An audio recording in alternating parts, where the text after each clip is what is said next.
Hi, Zandria, environmental health nurse, and today I want to share a snippet of my journey with infertility. My journey began around 15 years ago, and to this day I still remember the feelings of utter devastation and disappointment. You see, I always wanted to be a mother, and from a young age I lived my life intentionally in anticipation of becoming a mom one day. So for instance, I chose not to smoke. I chose not to drink alcohol. I even avoided coffee because I wanted to do everything that I could to create a positive, healthy pregnancy. I ate according to the Canada's food guide. And yes, I indulged in the occasional treat here and there, but it wasn't anything outlandish. So as far as I was concerned, I had a healthy diet. So when I realized that a problem was apparent, I started spiraling downwards. And if you remember a video that I did a while back on healing and the stories that we tell ourselves about healing, you might remember me speaking about how our stories and our thoughts can either be a hindrance on the journey or a help on the journey. And I realized the stories that I was telling myself and the thoughts that were going through my head were definitely causing a hindrance on the journey. And actually, I had to change my thinking and thoughts because it was impacting the relationships around me. And it wasn't easy for me to do this at all. At the time, I was working as a public health nurse in the Healthy Babies, Healthy Children program. So there were bellies everywhere. There were babies everywhere. I was doing home visits to new mothers. I was teaching prenatal classes. And I had several coworkers around me that were pregnant. It wasn't an easy time for me. And I'm so grateful that I had a few friends that walked alongside me, especially during those rough days. We also had a church family that was praying and believing the best for our situation. And lastly, I had this insatiable need to know why this was happening.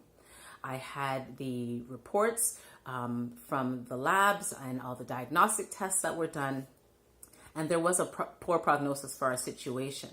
But I wanted to know what was causing this, and my research journey began. Thankfully, I was able to get some answers, and 3 months after our last appointment with the fertility specialist, where he pronounced doom and gloom on our situation, I was pregnant. I didn't know it at the time because I wasn't expecting things to happen so quickly, but it happened. And today I have 3 beautiful children, and my heart is truly full, even on the days that they test my patience. So I just want to share a few things that I learned along the journey. The first thing I want to touch on is hope.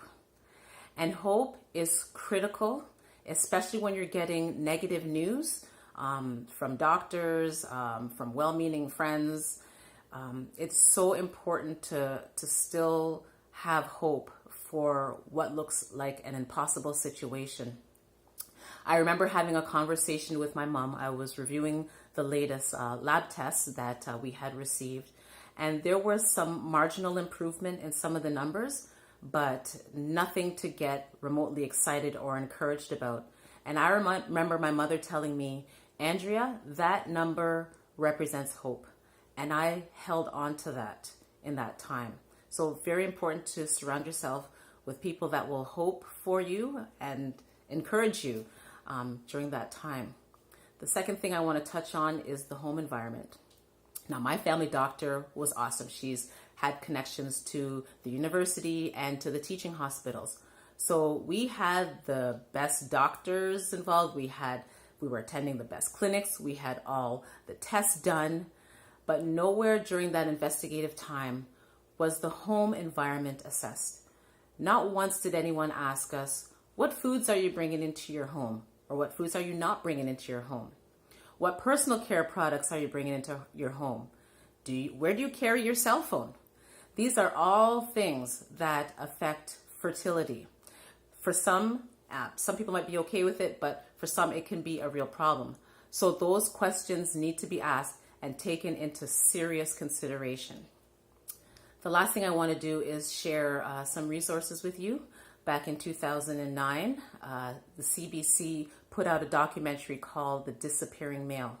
And that was a jaw-dropping moment for me because again, it offered some insight as to why we were having difficulties conceiving. So I highly encourage, if anyone has not seen this documentary, look it up in Google. It's there. The other resource that I want to share comes from spectracell.com. So last year I was just randomly researching on mineral deficiencies and came across this wheel. It was a fertility wheel. One was for male and one was for female. And as I looked at that information, I was, again, just shocked, because some of the things that appeared on that wheel were some of the things that I used, implemented in our own lives to help us along the conception journey. So that's all I want to share with you today. It's getting lengthy, but if you are looking for more tips and tricks, my website is liveinprevention.com.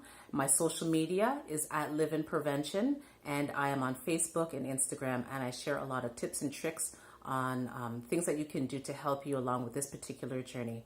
Till then, I'm signing out.